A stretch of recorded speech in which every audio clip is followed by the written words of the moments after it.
was 329 gross tons. She had an overall length of 137 feet, or at least that's what I think she had.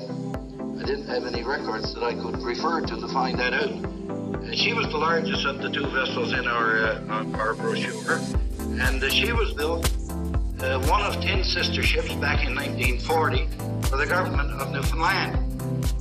In the first few years of her life, when she was owned by the government of Newfoundland, she was used almost exclusively in the West Indies trade on international voyages, carrying down fish, bringing back salt, sometimes bringing back molasses. Now, there were 5 or 6 of them that were used in that trade, but some of them were used around Newfoundland.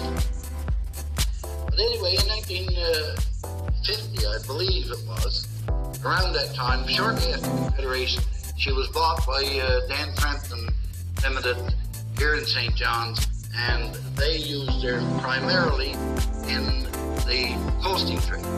But in the early 1950s, when the Dew Line was being built up north, she did make several trips up in the Arctic with supplies, and I believe on the picture there, she's got a load of sticks, and that's somewhere up north then, when she's got material for the distant early warning line.